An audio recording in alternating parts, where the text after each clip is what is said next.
My wife friend-zoned me in our marriage and wants a platonic companionship, and I don't know what to do.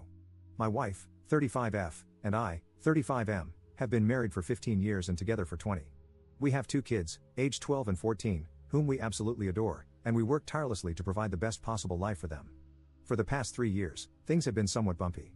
I understand that our kids are at an age where they require a lot of our attention and resources with school, band, club sports, and other extracurriculars, and I'm aware of the physical and emotional toll this can have on marriages.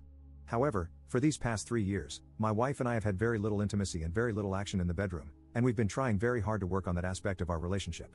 This past year has been the most difficult and by far the darkest year in our marriage.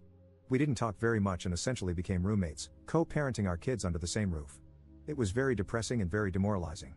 It got to the point where we began contemplating divorce, and it became very dark and gloomy in the household because of that.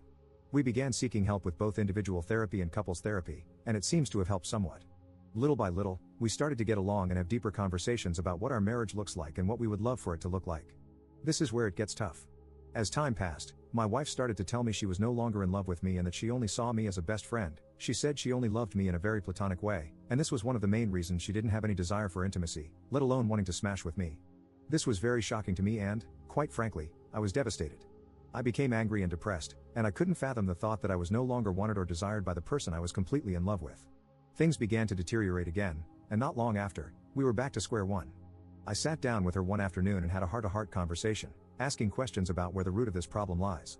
Her answer was, "I don't know, and that I have built up resentment towards you, but I don't know where it stems from." As you can imagine, this provides very little to no insight into how to approach this. I'm puzzled, frustrated, and do not know what to do at this point. Currently, we've arrived at a place where she says that she has no bedroom drive and no desire for intimacy or connection. She says that all she wants is simply companionship, which basically means our co-parenting roommate dynamic. I asked her what I could possibly do or what it is about me that is so unattractive or undesirable, and her response is always, "I don't know." She stated that she does love me, but it's not the same. She has been feeling disconnected for years and says that our marriage just takes too much work. Her focus is only on the children for now, and that my co-parenting contributions are meaningful to her in our home.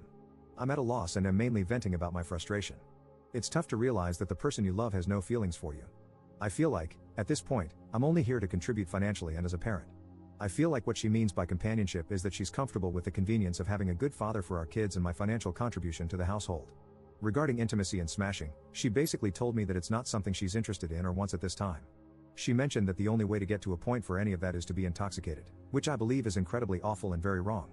I told her I do not think forcing herself to smash or be intimate by drinking or anything else is good, and I declined to be a part of that. To my surprise, it upset her and made her more distant. We're both extremely honest and transparent. We've never cheated on each other, and we are always free to look through each other's phones, emails, socials, etc., though we hardly ever do. I asked her if there was someone else, and she declined. Honestly, I believe her. We then peacefully went through each other's things, and as expected, everything was clean. We've always been very straightforward, even with the hard topics, so I don't sense any foul play or infidelity. I do not know how to help our situation, and I'm starting to become a bit anxious and desperate. We're both fairly young, healthy individuals and good-looking. We both have good careers and are good parents. I'm just not sure how our lives could have driven us to this point. I'd love some outside perspective on this matter and some insight on how to address something like this. It feels so awful to be unwanted and undesired by my own spouse. I hate it. Op in the comments. We did some swinging in the past, which was fun for a while. We mutually decided to stop, and we have established that it's not the issue. When we were swinging, however, our marriage seemed to be in a good place. This is something we disclosed with our couples therapist to ensure we weren't neglecting a potential issue. I asked my wife if her experiences during swinging were affecting her view of our relationship, and she said they weren't. Our swinging experience was always together and very under the sheets fun-driven, nothing really emotional or poly. The truth is, I have to believe her at her word. I have no reason to distrust her. To date, she's always been very straightforward and never afraid of dealing with things head-on, no matter how painful. Update 1. I wanted to give you an update on how the therapy session with my wife went this week. I'm not sure if this is helpful, but I took many of the responses, comments, and suggestions from my initial post and put together some points I wanted to discuss with our couples therapist to help us navigate some of the core issues affecting our situation. One of the main things that has come up is the term resentment. It has been really eating me up inside knowing my wife keeps telling me she doesn't know why she's resentful or why this is affecting her emotionally and mentally. I brought this up with our therapist once again and resurfaced the conversation about being married for so long and being together since we were 14 years old. Our long history of growing up together and having children when she was 19 years old, me 20, significantly changed the trajectory of our lives. We experienced severe poverty and many hardships in the process, and we essentially had zero social life for the past 10 years because we were so busy raising kids. The therapist followed up with tons of questions, directed mostly at my wife, about her feelings towards this, and 90% of her responses were very our kids focused. It definitely felt like she was afraid of saying, yes, it sucked, because she would feel guilt or shame, as it might imply she regrets the kids. I mentioned this in the session, and the therapist encouraged her to look at this outside the lens of being a mother and to try to view it a bit more selfishly and individually. This was very eye-opening. My wife mentioned that she was very frustrated with the fact that we missed out on many things in life. She also was very clear in saying, I do not think I missed out on other partners or dating or partying, but I certainly lost all my friends. This was huge because one of the big pieces that has caused a strain in our lives is how siloed and isolated we've been, again, busy raising kids. I followed up by reminding her that it's important to have good friends and to make time for herself and her friendships.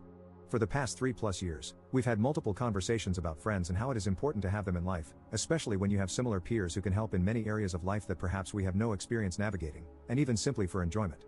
It has always been something my wife avoids, even though she's always been someone who needs that external stimuli. The main reason for her not investing in friends or even herself has always been the kids. Like I mentioned earlier in this post, 90% of the answers have to relate to the kids to some degree. At this point in our session, I started to feel like there was a common denominator, aka the kids, in most of the frustrations and problems she was experiencing. So I simply asked her, do you think you may be upset at me because I'm responsible for these kids in the sense that I got you pregnant so young? I wasn't ready, but she said that she was upset at me for that. She also followed up with the fact that she knows that's unreasonable because it takes two to tango. I did feel like it was progress because it kind of gave us something to work on and help alleviate some of these burdens, so we agreed to invest more time in nurturing good friendships, both together and individually. Towards the end of the session, we began to discuss what actionable items we would take from this session. At this point, it was still all very ambiguous and blurry as to what the outcomes were. I was very direct and very forward in asking my wife what her plan is moving forward. Note, I had decided prior to the session that if my wife said the same thing about being a co-parent or roommate, then I would take the 180 approach and essentially focus on myself. She started basically saying the same thing, that she doesn't have any desire to be intimate with me as of now and that she loves me immensely and she feels bad for not being there for me, as mentioned in my first post. I also brought up the brief swinging that happened, to which, for the 50th time, she said it wasn't a problem. I agree with her on this. This was something that was a mechanical approach for a solution to a problem that was very much non-existent when we tried this. We both really have no issue with this. We know it happened, we tried it, and mutually stopped and turned the page. I also brought up other life events that may cause resentment, and really, we ended up not getting anywhere else as far as the root for resentment, which was discouraging. I then basically expressed to my wife that I will not be okay with that arrangement.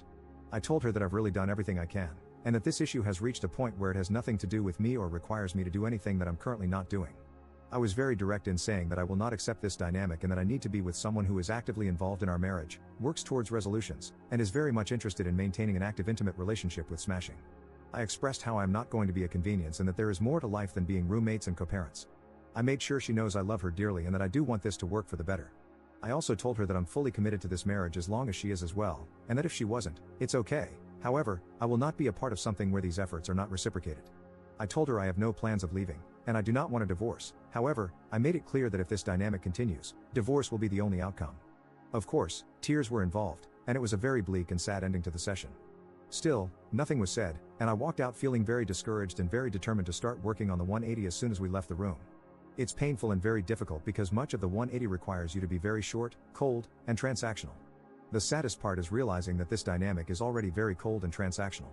Here is where it gets very interesting. I started working on implementing many of the 180 recommendations that same day. I mentioned to my wife that, hey, things are going to be a bit different moving forward. I'm going to honor our roommate/co-parent dynamic without reproach, and it should be no mistake that I am not happy here and I am never going to be okay with it, but I am done working on it if she wasn't going to work on it. She agreed and went to bed. I started to build distance and basically focused on myself, very short and transactional. She asked for help with some of her personal things, to which I declined, and it really shocked her. She was upset, saying I was being petulant. I explained to her that she is now fully in charge of her own life and her own issues. We didn't talk all day, and we only spoke when necessary. A few days I kept this going, and she was very visibly upset and stressed. I typically react to that with gestures of help or nurturing, but I didn't this time. That night, she was crying, telling me she's stressed and she thinks something is wrong with me because I'm indifferent.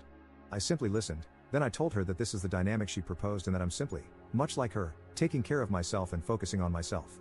I'm not going to lie, it has been very hard to be cold and distant because, as I mentioned before, I love her and I wish I could hold her and cherish her. However, I know this is somewhat manipulative in a way just to get her way and still keep me in the friend zone, so I've been staying the course. We're now going on a week of this 180, and let's just say there have been many changes on her side. I think she is starting to realize there is more to me than just friends and co-parenting. I sent her a text a few days ago essentially itemizing bills and separating the financial responsibilities 50-50, and she lost her crap.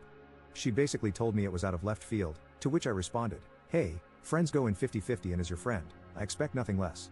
This was very eye-opening because it gave me a glimpse of how I'm really taken for granted and how her level of comfort and convenience at my expense is really overlooked. I pushed through anyway and basically told her that this is the new dynamic she asked for and that it's still a bargain because she would have to be 100% if she was on her own. I'll wrap up with this. While the 180 has been working in many different areas, I am still very much sad about the overall situation. There have been many eye-opening statements being said and realizations that have not been pleasant to encounter. It has also sparked new energy and new efforts on her side as well. She's definitely seeking to talk to me more often, and while it's hard to turn down, I hope if things improve, this continues to happen. I've also noticed that she's making more time for herself aside from being a mom, which is huge because she pretty much neglected herself for years. I'm very pleased seeing her be more herself. My hope is that as we work on ourselves, the marriage improves. There really is no telling at this point where this will go. We are very much cordial and amicable even to this day, and that's a very good sign. Boundaries are set, and expectations are very clear, and I feel that no matter the outcome, I will be at peace with everything that has been done.